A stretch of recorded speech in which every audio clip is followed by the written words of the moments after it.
आता पाहूया टॉप 9 मोठ्या राजकीय बातम्या। मवियातील काही खासदार भाजपच्या संपर्कात आहेत। भाजप महाविकास आघाडीला धक्का देण्याच्या तयारीत भाजप महाराष्ट्रात मिशन लोटस राबवण्याची शक्यता, सूत्रांची माहिती। वारंवार ऑपरेशन लोटस राबवून देशातील लोकशाही संपवायची आहे, जनता यांचा योग्य वेळी बंदोबस्त करेल, विजय वडेट्टीवारांची प्रतिक्रिया। काँग्रेसमध्ये अनेक मोठे लोक नाराज, त्यांच्याकडे निवडून आल्यानंतर कोणी फिरकूनही पाहत नाही। भाजप पक्षात येणाऱ्यांचं नेहमी स्वागतच, चंद्रशेखर बावनकुळेंचं विधान।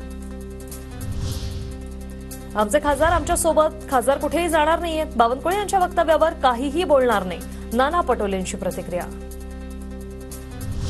ऑपरेशन लोटस नाही तर भाजपचं ऑपरेशन डर चालतं, यंत्रणेची भीती दाखवून भाजपनं शिंदे अजितदादांना फोडलं, संजय राऊतांचा निशाणा।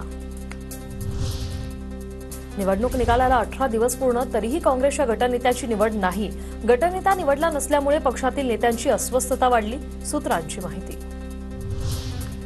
विरोधी पक्षनेते पदासाठी अद्याप अर्ज नाही, विरोधकांकडून अर्ज आल्यानंतर विचार केला जाणार, विरोधी पक्षनेते पदावरून विधानसभा अध्यक्ष राहुल नार्वेकरांची माहिती।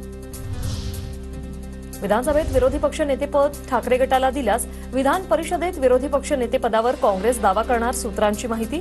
विधान परिषदेत ठाकरे गटाचे 7, काँग्रेसचे 8 आणि पवार गटाचे 5 सदस्य, तर विधानसभेत ठाकरे गटाचे 20, शरद पवार गटाचे 10 आणि काँग्रेसचे 16 आमदार। 14 तारखेला मंत्रिमंडळाचा विस्तार होणार असल्याची जय पवार यांची माहिती।